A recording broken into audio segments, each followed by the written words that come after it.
Welcome to the award-winning Dare to Dream podcast with Debbi Dachinger, covering metaphysics, ETs, shamanism, and channeling.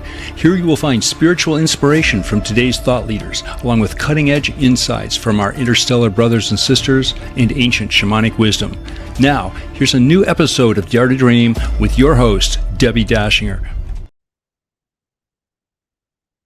Hi, this is Debbi Dachinger, and today on the podcast, I am speaking with George Haas, the founder and premier investigator of the Sidonia Institute Mars Research Group.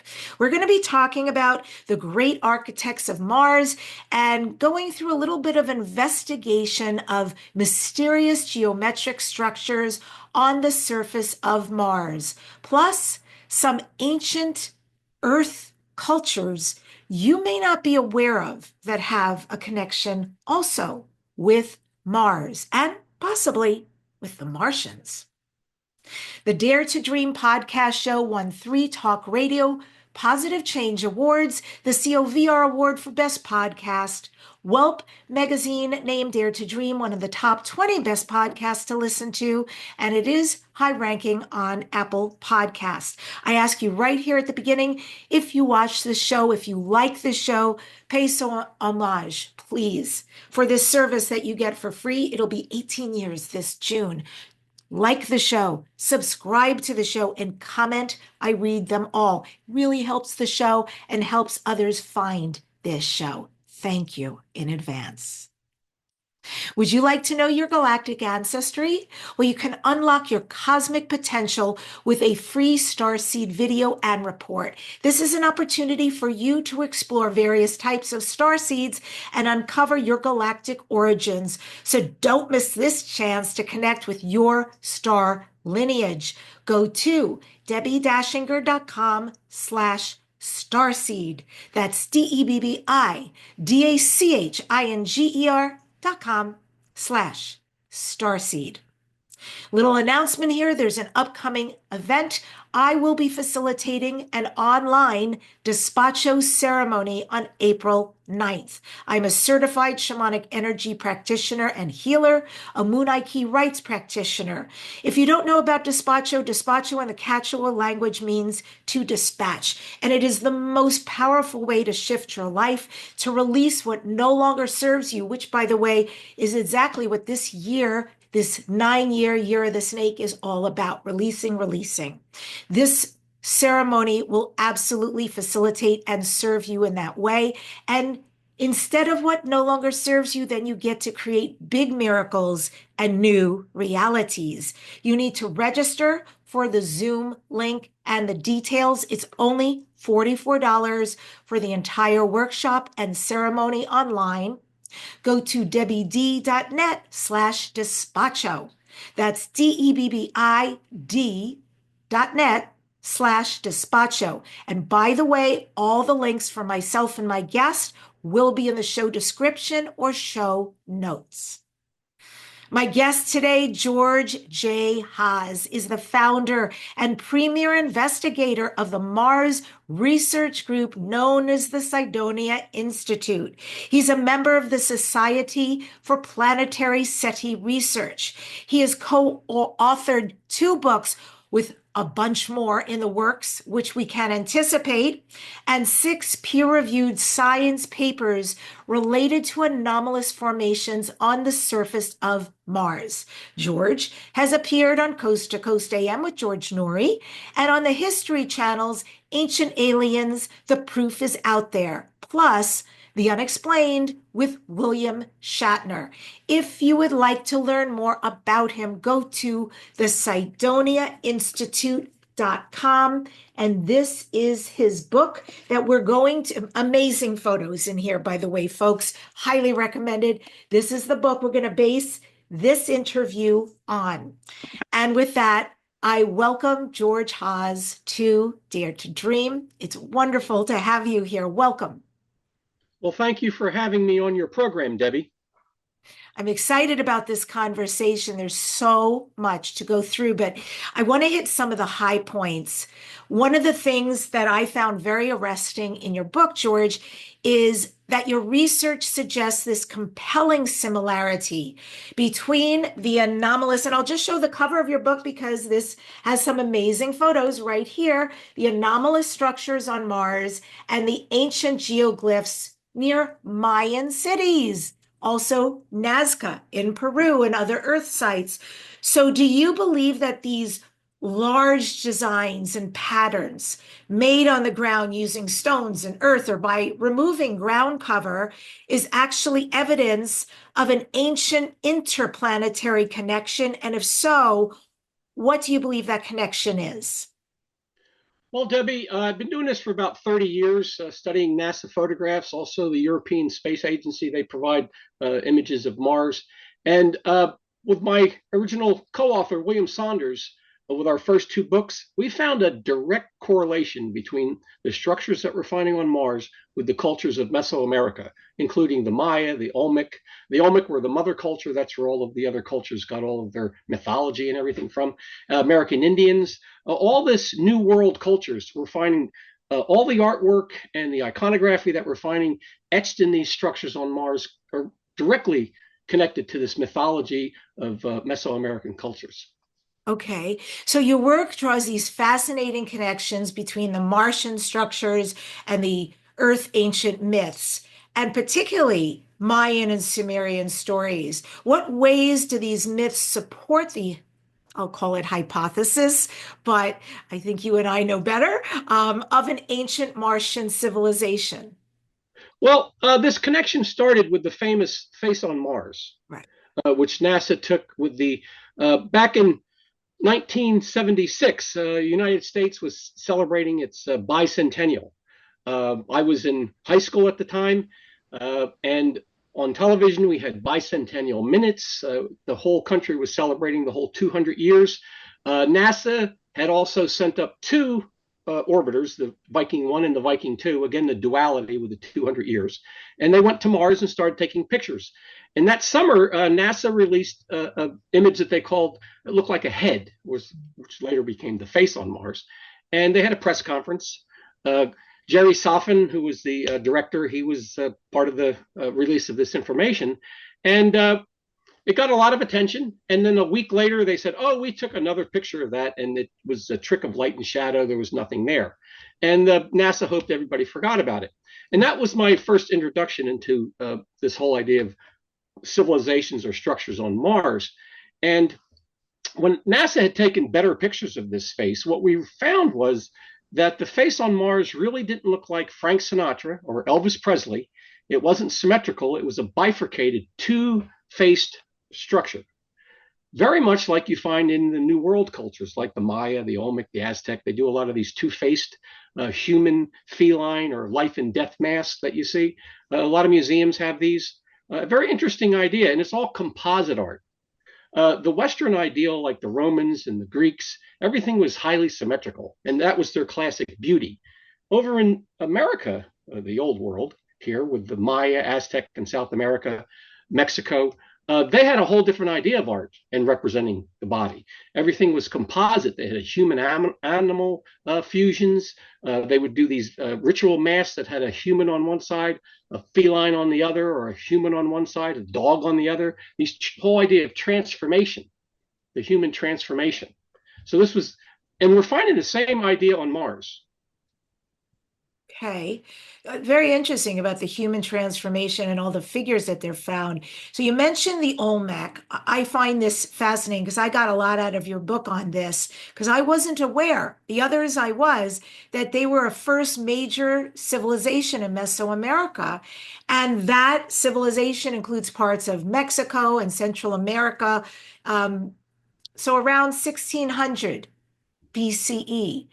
And they are famous for these really large stone heads, also from rubber. They're named after rubber.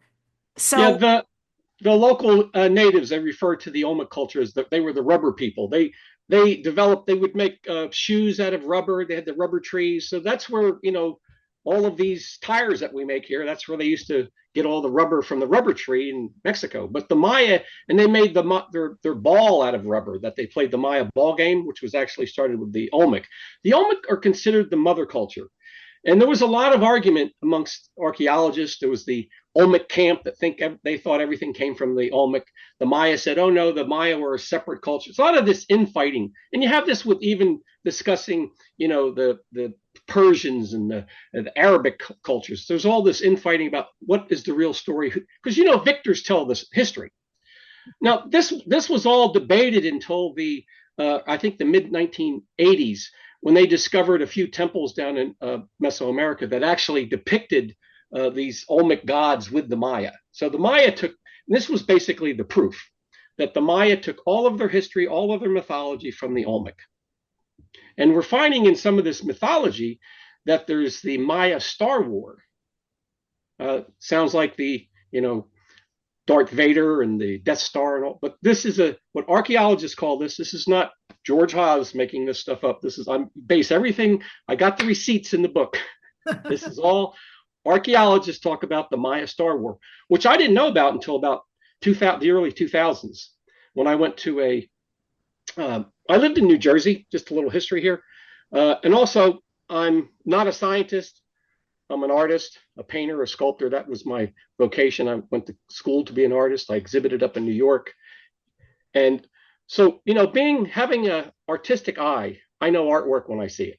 And there's a lot of artwork on Mars. And living in New Jersey, I had access to go to the University of Pennsylvania. They had Maya workshops on weekends. Wow. Run by some scholars at times and things like that. So I would go over there and learn how to write and read Maya hieroglyphics. And over time, they started having Maya weekends once a year, which was a 3-day event. And they'd invite all the new archaeologists that were discovering things about the Maya and the Aztec, and they'd have a convention. And I went to those religiously every year. And one year I met this new researcher named Simon Martin. Simon Martin was British. He was a painter and an artist, and he worked for commercial companies. And he also was very interested in the Maya. And he really broke a lot of the Maya code with his decipherments. And he had a book that came out called about the Maya kings, the history. And in that book, he was also giving lectures over at the university. He talked about this little known place in Mexico called Naranjo. Have you ever heard of Naranjo? No, but it sounds like the word orange. Is it? It means orange. It means orange, exactly. And of course, Mars is orange. It's a rusty color. So Naranjo, their patron god was the Mars beast in their mythology. Now, the Mars beast is featured in the Dresden Codex. The Dresden Codex, which is the Maya hieroglyphic book of their, it's basically stargazing, looking at the planets. It also is very detailed about the movements of Mars. And in there, they feature the Mars beast, or the zip monster, he's also called. And that was the patron god of this little place called Naranjo. Now, in the Naranjo recordings, in their writings, in their tablets, and their stela, and in their artwork, they talk about this Maya Star War, which took place between Tikal, Naranjo, Das Polis, Copan, with Mars. It's remarkable. And archaeologists are aware of this. The Maya called Mars, it was equated with the Mars beast, and it also is called Sixth Earth Place, which is kind of odd. But if you realize that it's about the planet, the order of the planets. Exactly. Just as Zecharia Sitchin talks about the Anunnaki with this connection between Mars and Earth with the Middle East. And if you follow Zecharia Sitchin, you have Ningasada, who took what the Sumerians called the black-headed people, took them down to South America. That's where the Olmec came from, according to Sitchin. So this whole Sumerian Maya connection is also mentioned in the Sumerian text with Zecharia Sitchin's books that he has. And what this story talks about is that Naranjo had wars with the planet Mars, which they called Sixth Earth Place, which again is the positioning of the planets. The Sumerians, they numbered the planets for when the Anunnaki came into our solar system. They numbered them from the outside in. So Mars would be the number 6 planet, Earth would be the 7th planet, and Venus would be the 8th planet. And they would also represent them with like an 8-pointed star. Hieroglyph would mean Venus. A 5-pointed star would be further out. You'd have a 6-pointed star would be Mars. And the Maya did the same thing. For some reason, they also gave these numbers to the planets, and they had names. Like it was called 6 Earth Place. It was referred to as a star symbol with 6 points, just like the Sumerians. Now, the Sumerian story talks about them having bases on Mars and our moon and on Earth. Now, this Naranjo story is the same thing. We had the Maya having this conflict with, this is just history that was brought down probably from the Sumerians to the Maya. So that's why they have a similar story. Now, when I found out about this story, Debbie, it just blew my mind. I was like, oh my God, I've never heard of such. And nobody really knows about this. It's very, really unique story. And you have to do a lot of research looking for this story because there's not a lot of archaeologists that even write about it. Sometimes it's mentioned in passing. They'll be talking about some of the conflicts that Tikal had, and then they'll mention Naranjo. So you really have to do some really deep digging. And going back to the Olmecs, why did the Olmecs carve these massive stone heads out of basalt, right? Yes, correct. Yeah. Well, that again, archaeologists, because they don't have anything written down why they did them. They just speculate. But what they look like to me is they're severed heads. The Maya ball game, the victors, their heads would be cut off. The Maya hieroglyphics, if you look at their text, they have a lot of what they call head glyphs. They're just little different heads of different gods and different personas that they have. It's just a head, no neck, just cut off.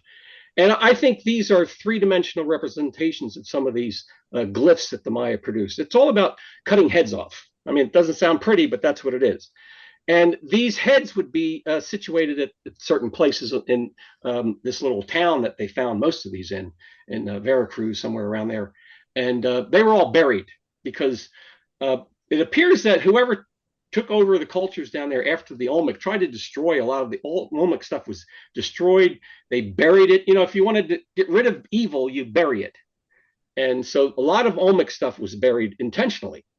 So interesting. So do you think that these heads were just those people who were chosen as an homage to the gods, or that these heads were actually representative of more royalty that may have been beheaded?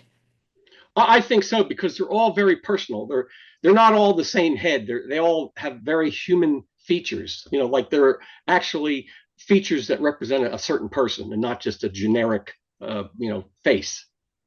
Got it. So your book suggests that an ancient Martian civilization endured a planet-wide catastrophe, which makes sense, especially based on what's there now, the fact that the planet is rusting, and that's why it is red or orange, and also some of these abandoned structures. So based on your findings, George, what kind of event do you think led to their demise? Well, this is just speculation, but following the Zecharia Sitchin's interpretations of these Sumerian texts, also with what we have with the Naranjo, the Star War of the Mesoamerican cultures, Maya, it appears that sometime in the distant past, when Earth was only occupied by probably Neanderthals and Cro-Magnon species, some runaway culture came into our solar system, either the Anunnaki or someone similar to that. Because we only have the Sumerian story. We don't really know who these people are because it's history. Humans are writing this story, so we don't know what they've embellished or what they've done. But it appears that some runaway culture came into our solar system and they found Earth, this beautiful paradise, and they set up camp. And they used the available man that they found, following the Zecharia Sitchin idea, and made us to be workers to build their new civilization.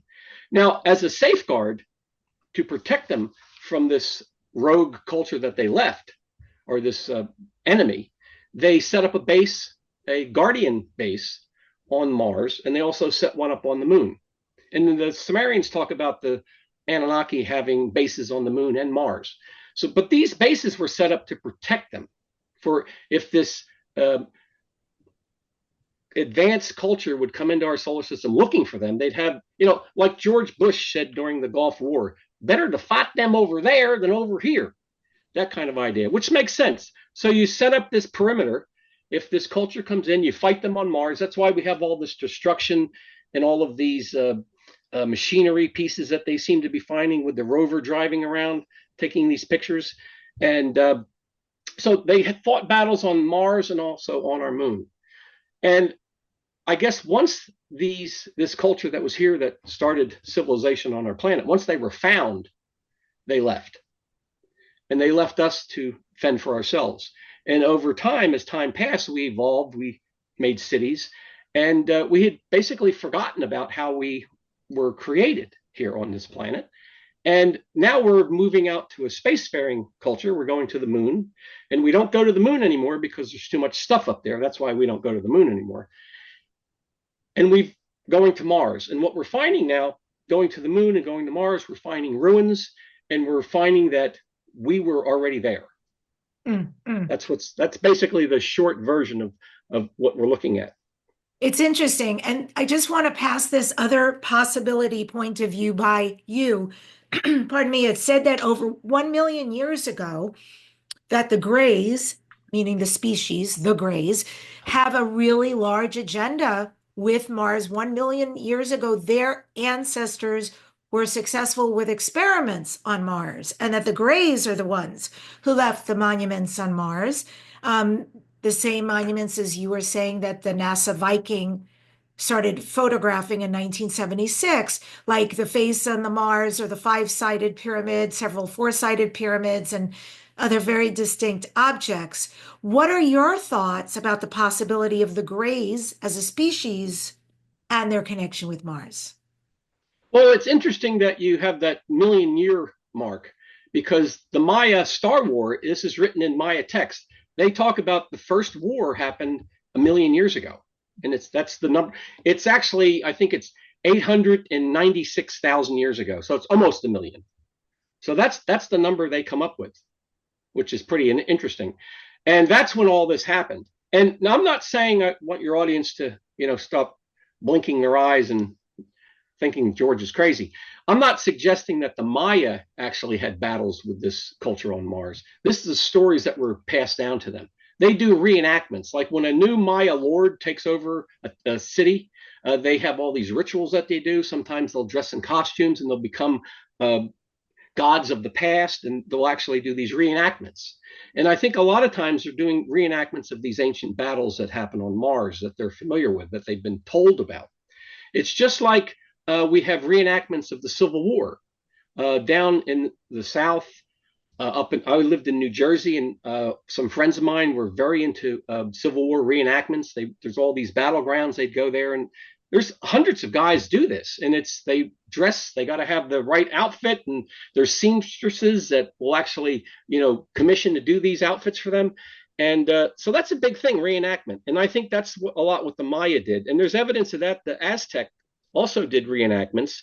They would actually do reenactments of sacred wars in the past, but they wouldn't kill the enemy. They would set up these negotiations with surrounding towns or cities, and they'd have these fake battles. This is documented, and they wouldn't kill the enemy.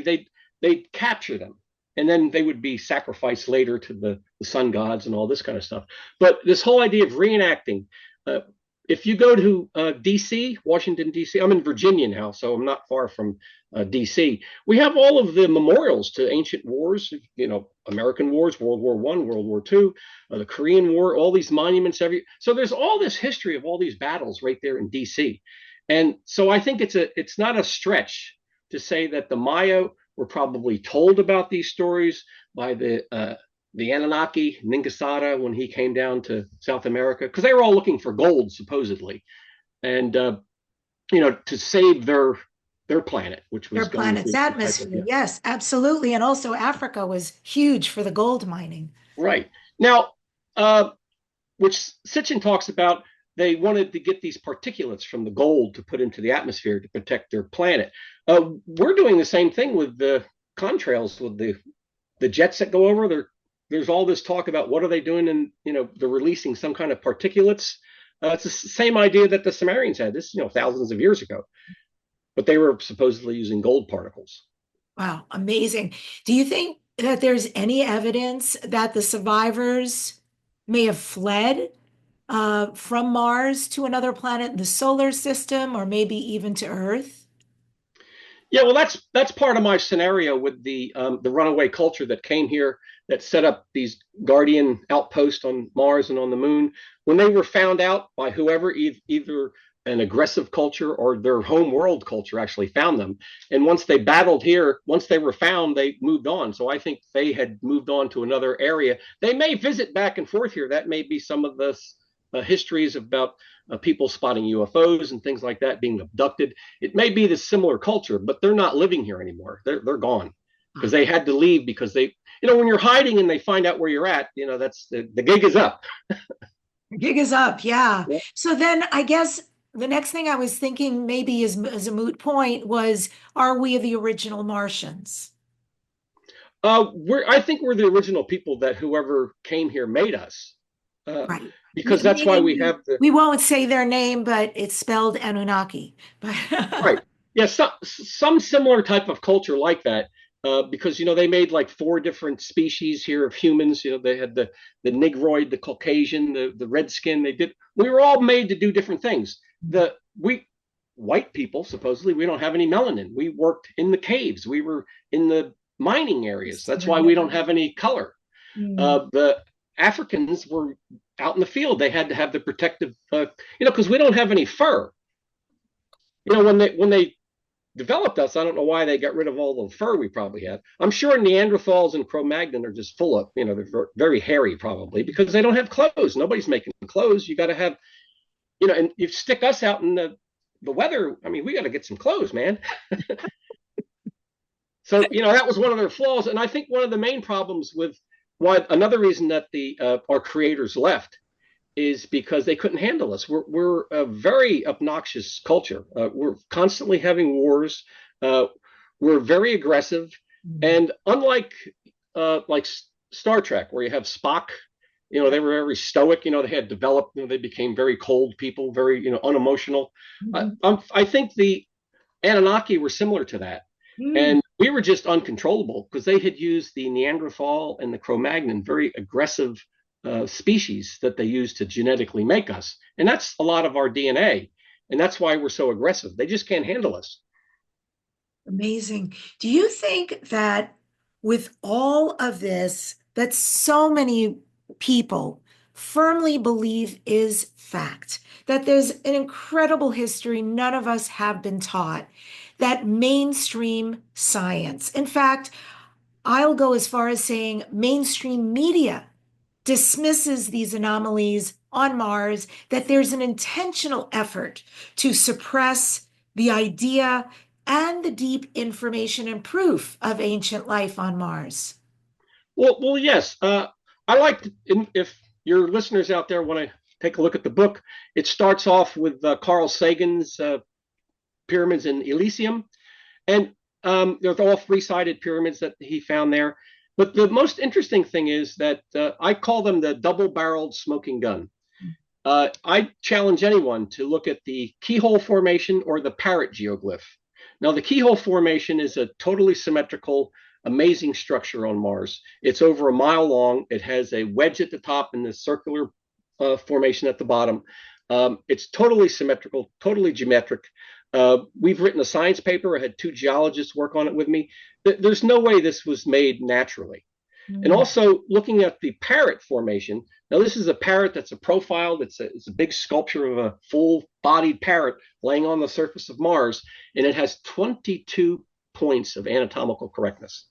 Now, if you look at something like, you look at a cloud or a rock that kind of looks like a bird, or a mountainside, maybe it looks like a bird head, or what, they're usually silhouetted. There's no secondary, tertiary detail. There's no irises and eyes and nose and nostril or whatever you're looking at. And feathers. Right. This has feathers and everything. The feather frets. I mean, it's remarkable detail, highly detailed. We've had 5 veterinarians look at this. That's 2 science papers we had published on this. So we have all this evidence out there, this especially these two structures, which have been published in science journals. They've been on Ancient Aliens. They've been on The Proof is Out There. And still, it doesn't get a lot of attention from, like you're saying, the mainstream media or mainstream scientists. And I've challenged any of them. Prove me wrong. Tell me how this parrot was formed with 22 points of anatomical correctness. Now, these veterinarians, they know nothing about Mars or anything. They were just amazed that this parrot looks so real. It's beautiful sculpture. Now, bringing this all around again, Debbie, the parrot is right out of Mesoamerican mythology. The parrot is the principal bird deity of the creation story. Mm. Now, if your listeners don't know about Maya mythology, it starts with the hero twins. A lot of European cultures, African cultures, Mesoamerican, always talk about the twins.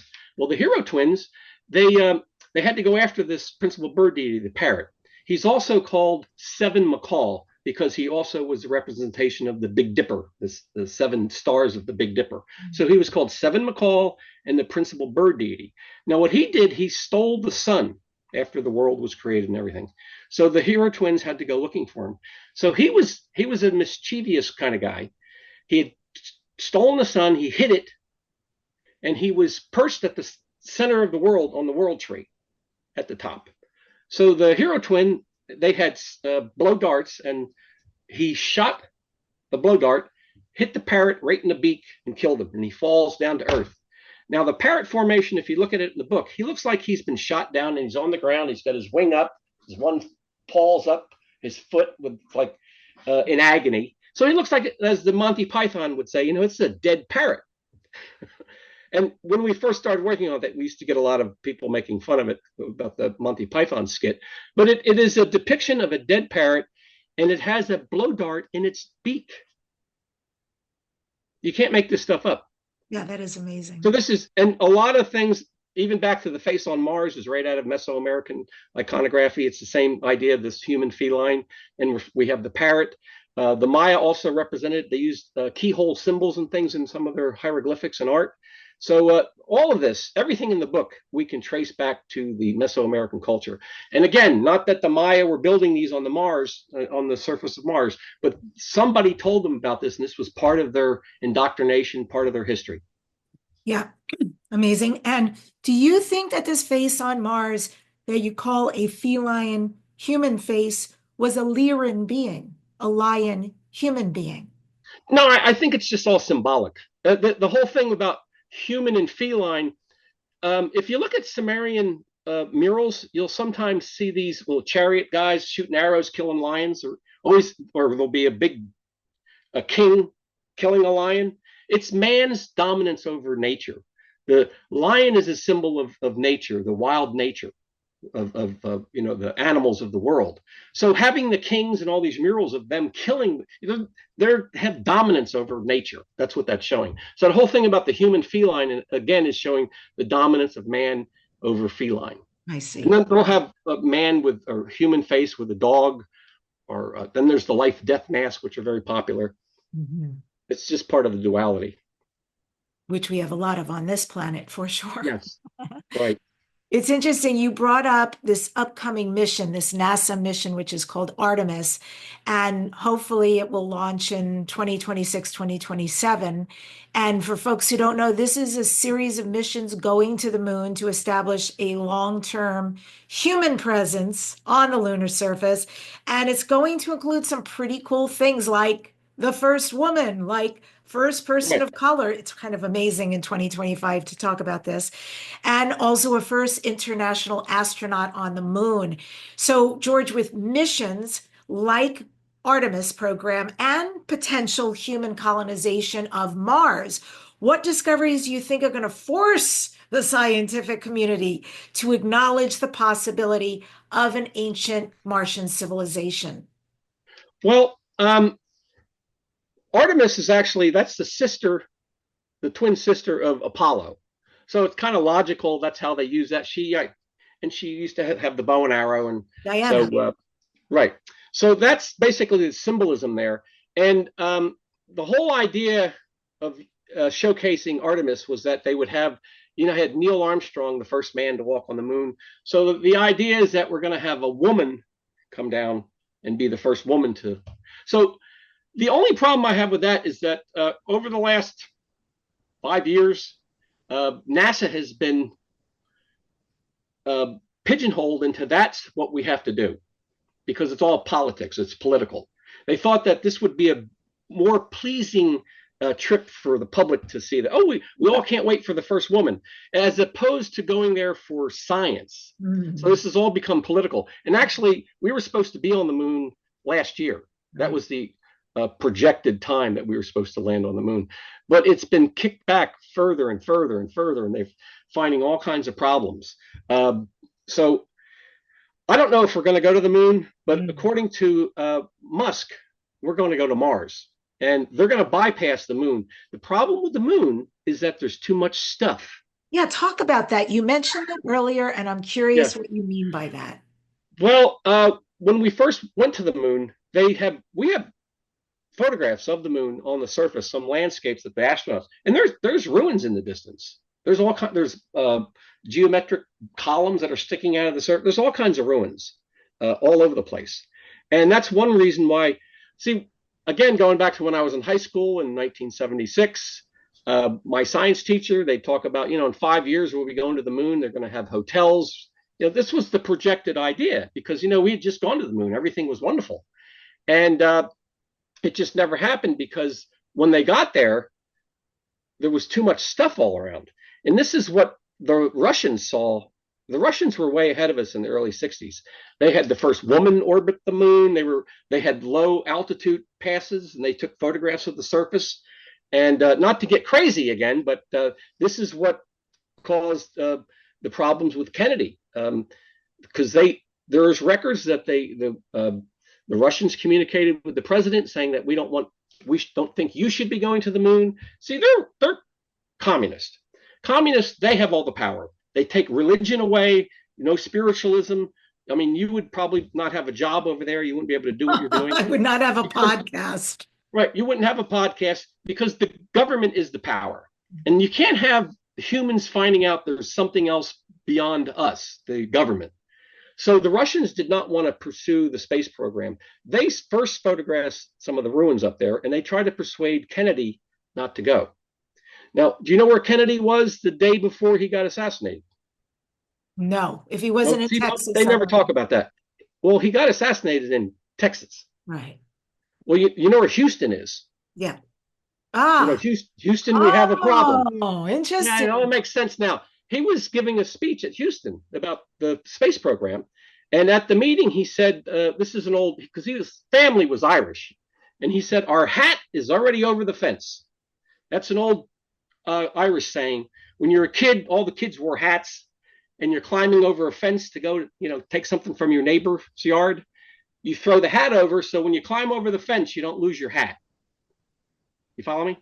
So he said, our hat is already over the fence. So it means we're committed. So we're going to the moon. The Russians aren't going to stop him. And of course, he was killed, and the space program was slowed down. But we still made it to the moon. We kept going. And, that's probably what happened to Marilyn Monroe, all those martinis, loose lips, sink ships. So she was taken care of. So this is a long history of all this we have about us not going to the moon.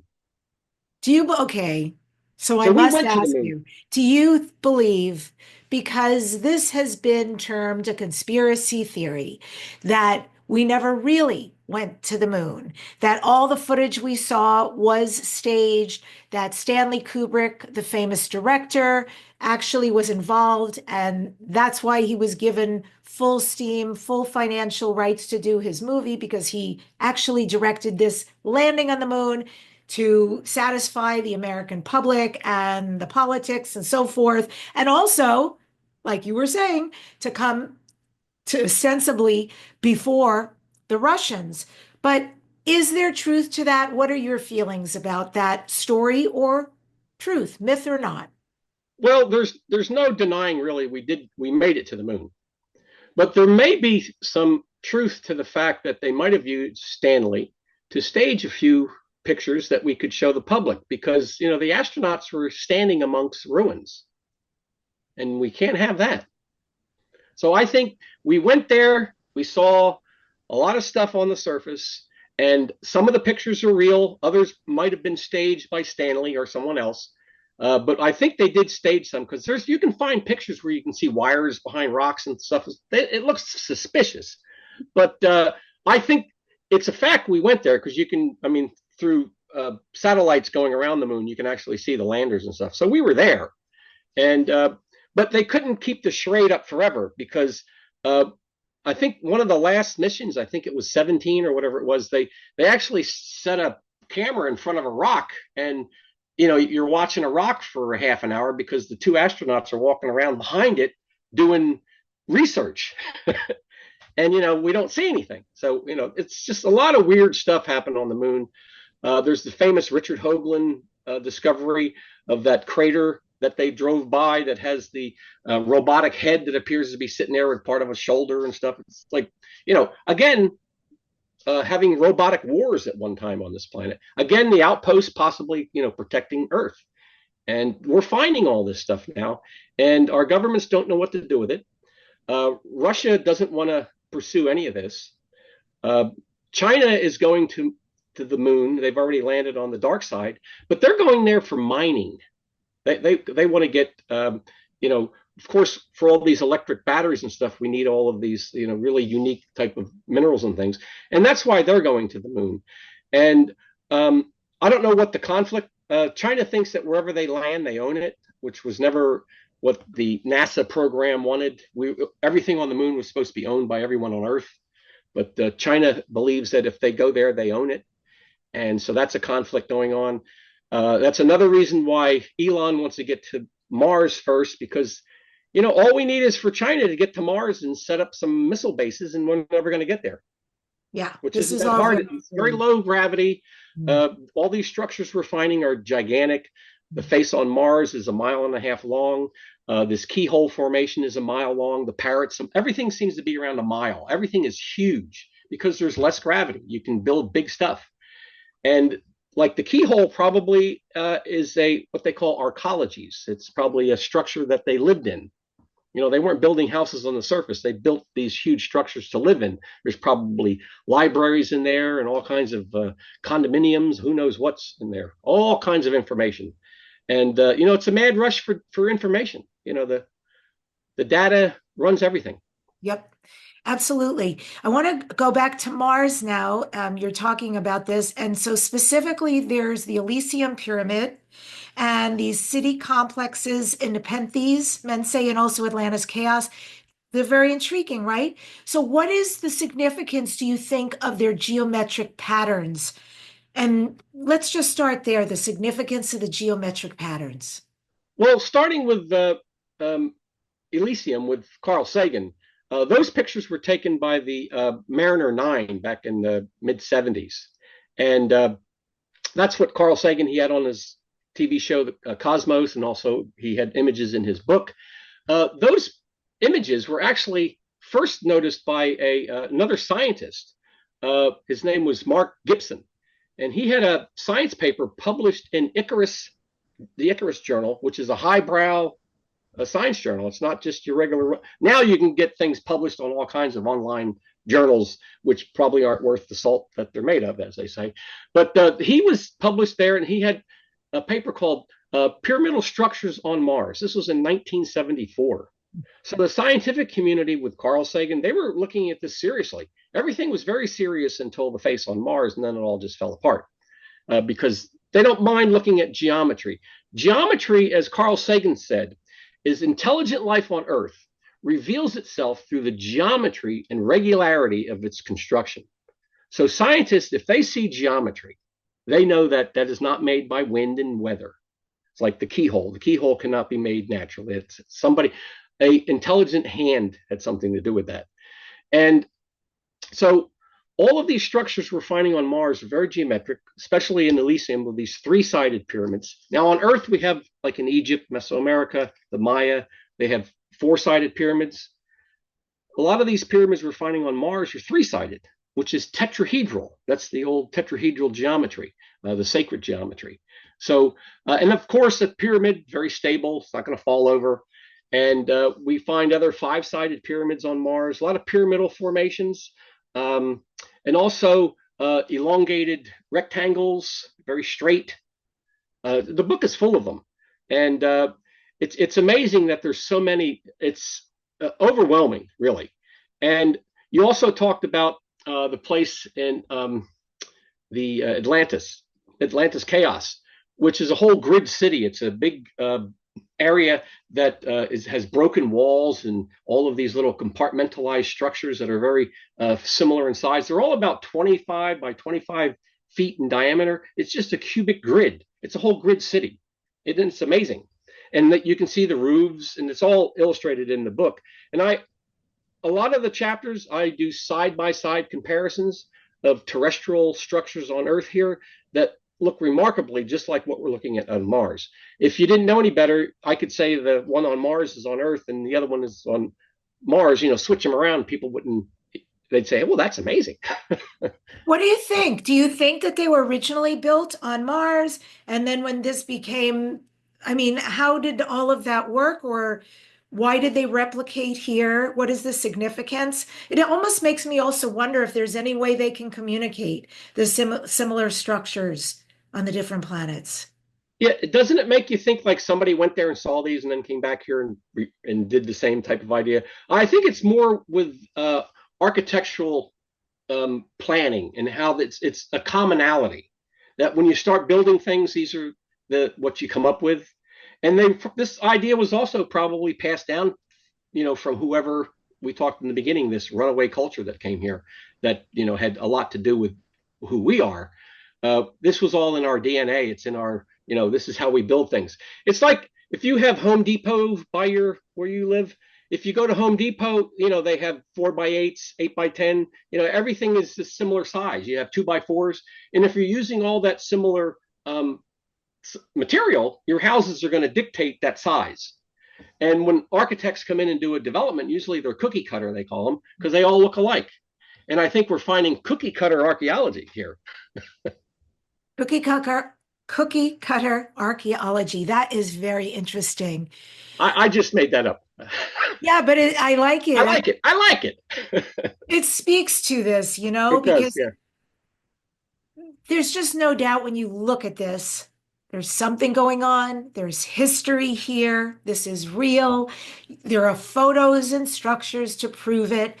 And it's not a conspiracy. It's real. And then it begs one to start asking the questions, well, why did they do this? And what is the connection? And it's fascinating. And I hope at some point, if Elon does make it there successfully and can stay, and the scientists can do research, that they can edify some of this. They can find out the information, maybe go in these structures and find what was left behind, and that they will share it with us. They won't keep that to themselves, because this is going to be mind-blowing and change the history as we know it of the cosmos, of the galaxy.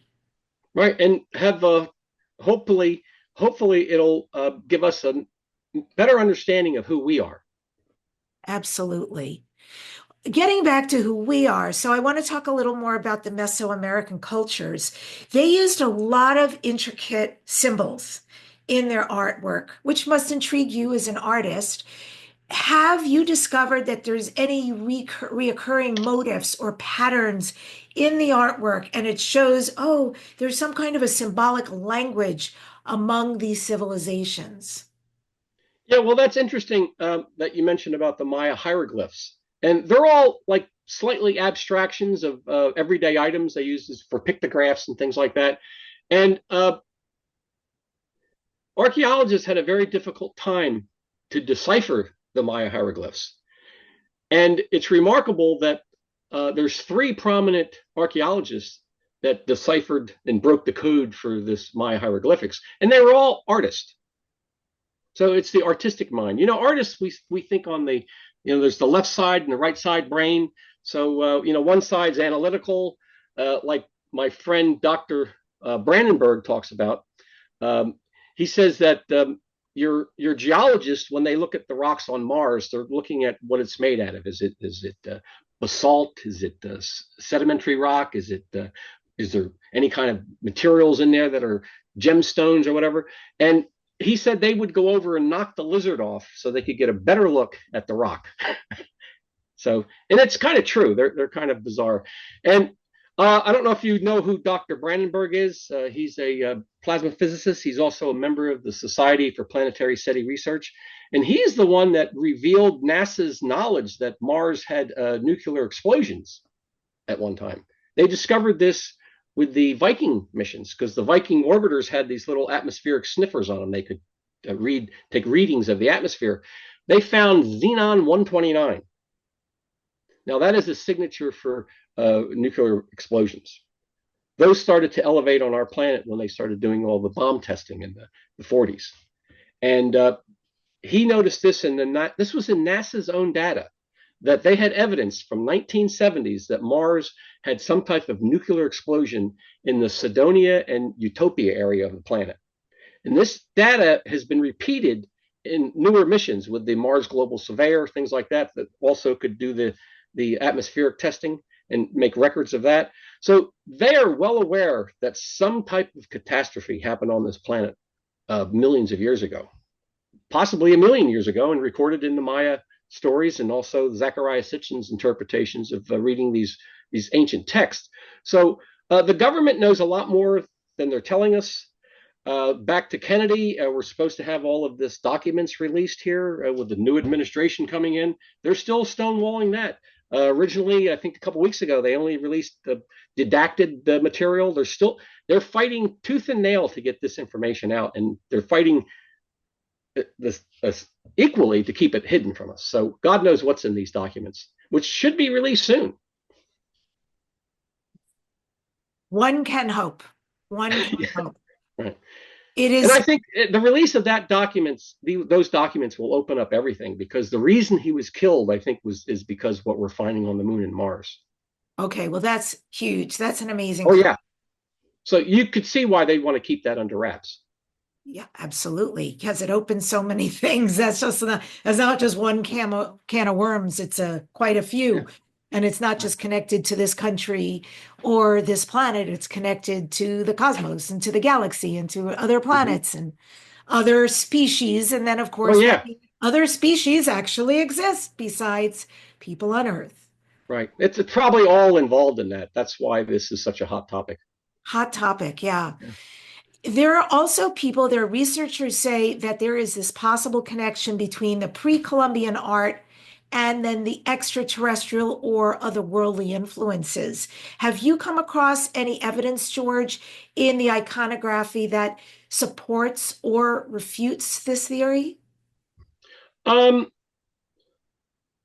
That's a hard question. The Maya appear to depict serpentine type people. Also the Sumerians do. You can find some of these little statuettes of these very serpentine looking, transformational beings that look like they have snake heads. And you find the same thing in the Maya. So that may be, the reptilian culture that you hear about, that people talk about when they get abducted or whatever. They hear mentioning of the reptilian. So there's evidence in their pictographs and in their hieroglyphics of this reptilian culture. And you find that in Peruvian, also in the Sumerian, back to the crescent in the Middle East there. Yeah. There are a lot of ancient structures that align with celestial bodies. I mean, we know this on this planet, absolutely to be true.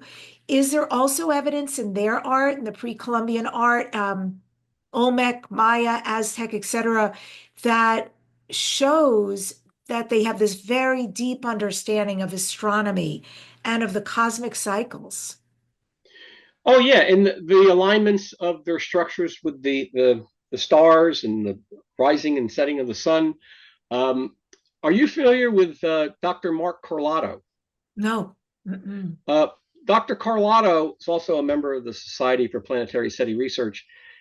He has a book and also I think he's got a web page. It's called Before Atlantis. And what he has been studying is the pole shift.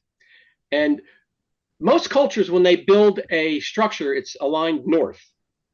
And we find a lot of these 2,000, 1,000-year-old structures, Roman, others that are built on top of other structures, aren't aligned directly north. They're kind of off by 10, sometimes 20 degrees. And he thinks this has to do with the pole shift, that these structures were probably built 20 to 30,000 years ago, because then they aligned with the north, because north has shifted. And his stuff is pretty amazing. And that is an interesting, excuse me, interesting idea. And he does this all through math. It's not projecting anything. It's just showing you how this is how it was aligned. 20,000 years ago, this structure would be aligned. And he does with Teotihuacan in Mexico, how that's still off the alignment. And when that gets aligned, the number there will knock your socks off. But and of course, the Maya said that Teotihuacan was there before they came into the area. So we really don't know how old that is. And it's not very Aztec looking with the structures. Don't have a lot of hieroglyphics on them like most of their buildings do. Yes, please. It's like this absence of the glyphs and everything. So what we find over in Egypt, where you have the Sphinx and the pyramids, there's no glyphs on them, like all of the structures the Egyptians built all had all of this highly decorative hieroglyphics all over the stuff. And when you see the Sphinx and some of the surrounding structures there's nothing on them. This may be out of your wheelhouse because everything you're saying is begging me to ask this, but I also do a lot of deep diving into Nikola Tesla. I find that being to have been like so compelling that all I want to do is research him right now. Suffice it to say that one of the things he came up with was if you understood the numbers 369, you would have the keys to all the universe. That is a quote from him. And I just want to better understand because I understand those 369 also have to do with pyramids and also have to do with these amazing structures, including the anomalous structures and a lot of the structures here on Earth. So do you have any data or information on that? Well, I do mention Tesla in the book, his connection to electricity, which the Maya rain god was connected with the Thor's hammer. It's all about electricity. And he was an amazing individual. We had the whole conflict with him and Thomas Edison. I mean, Thomas Edison, when I was a child, I loved Thomas Edison. I thought he was the greatest. And then I realized that he stole everything he ever had patented. He took everybody's work, and he hated Tesla. He tried to destroy Tesla, and he did. Yeah. Tesla died he was basically living in a little apartment, and he had no money. It's amazing. But he was going to give us free energy, all this stuff, and you can't have that in a culture like we have. Who's going to make money? Who's going to pay the bills? Right. And he was just a genius. And he also, I don't know if you've found the information about him having contact with getting radio waves from Mars. Absolutely. Oh yeah. Yep. So he's got a total connection from the beginning with Mars, and he's a pretty amazing guy. Yes. Let's get him on your program. Oh, does anybody channel Nikola Tesla? I would love that, like really. But maybe I'll even do my own show on him because he also, just as an aside, from my fascination as a shaman, and I want to preface that by saying shamanic practitioner, that he also has a lot of similarities to shamans in that he would go into a deep trance out of nowhere. Oh, yeah. And while he was in the trance, as you know, he would see all these items, meaning an invention that hadn't been created yet, to the minute detail and dimension. He was in it like a matrix and could see exactly how it needed to be built. When he came out of this deep trance, he went into an untold sickness. None of the doctors could understand. He couldn't bear lights, sounds, anything. He was on death's door, and the doctor said, "We don't even know how to heal this man. We don't see anything wrong." And then suddenly he was well, and he came back with wild abilities and talents. And that is exactly the initiatory stages of one becoming a shaman: the near death, the rebirth, and the wild talents. And so between that and the extraterrestrial connections he's had, as you may know, he and Marconi both came out in the late 1800s and the 1920s, and I just shake my head. I shudder to think what that was like for these men to say, "We're in contact with extraterrestrials," and they were ridiculed. And that was a great basis for Edison and these other people to say he's a madman, right? Right. He wasn't. He wasn't. So No. yes, I'm passionate about him, but thank you. Thank you for talking a little bit about that because it's interesting stuff. So moving us forward then, is there anything new that's coming out? I mean, this is an amazing book, right? It's and I read God, somebody wrote you a beautiful review about this, something about like this is the tome you must have. And Right. I agree. You know, there's so much incredible information in your book. Is there anything, any new discoveries about these civilizations or lost technologies that are just recently coming to light since your book? Well, since the book came out, about a month later, somebody put on X a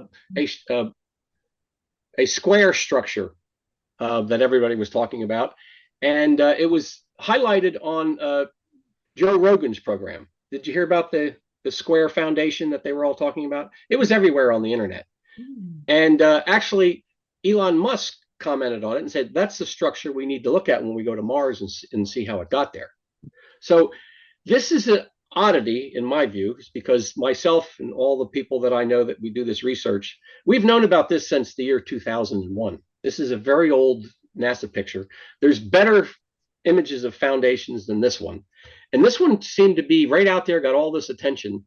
And I find that to be strange that they would pick this to get this topic going. And it's still being talked about. And it's just a basic partial square, completely square formation. It's a foundation, walls, and parts of it are missing because it's covered with sand and dirt. And NASA's taken like 8 to 10 pictures of this, so there's a lot of documentation. That's another thing, the listeners out there. My book, I have listings of multiple images of these formations. I'm not just using one image. NASA's taken multiple images of most of these structures that I'm talking about. Like the keyhole, there's probably 8 pictures of that. Especially there's the Mars Reconnaissance high resolution image. So yeah, NASA takes a lot of pictures of these formations. But I just find it odd. This is one of the newest things to come out about this square formation. If you look it up, Debbie, just look for a square structure on Mars with what's Joe Rogan, and he's got the biggest podcast in the world. I mean, so that's a lot of viewers. So that was kind of Yeah. shocking. He's opening up. I like where he's headed. He used to be very closed about a lot of these things. And I don't know if it was Graham Hancock that got him warmed up, but I definitely see in many people in our tribe who subscribe to all of this, who Mm-hmm. believe all of this to be true, are so excited to see where Joe Rogan's going. Because when you have an influencer at that level starting to talk about these things, about extraterrestrial, about other planets, about the things you're bringing up. This is important. This is a movement of people It waking is. up. And he actually had, I think a couple weeks ago, he had Elon Musk on his program. Right. I think talking about Doge or something like that. But in the first 5 minutes, they do mention the Square Foundation. They talk about that, uh, and of course, Elon jokes and goes, "Oh, it's extraterrestrials," which is kind of funny. But it's great that people are looking at this stuff, and if they are impressed by that Square Foundation, they haven't seen anything yet. I mean, take a look at my book. Yeah, take a look at the book. And George, where can people find you? I'm on the internet. We have a website called the Sidonia Institute. If you just type in George Haas, I'm all over the internet. I've been on Ancient Aliens and Coast to Coast with George. And they can contact me on Facebook. Just type in George J. Haas. I'm open. I'll talk to anybody. I love getting the information out. I don't make a lot of money on this stuff, but my whole goal is to get the information out there. And if you want to support this kind of research, please, buy 3 or 4 copies of my book. The Kindle is great because you can zoom in on the Parrot and all the formations because it has high resolution images in the Kindle, and the Kindle's great. I mean, they sent me the copy of that and it was like, oh my God, this is so good. It totally surpasses the book because you're just looking at black and white photographs.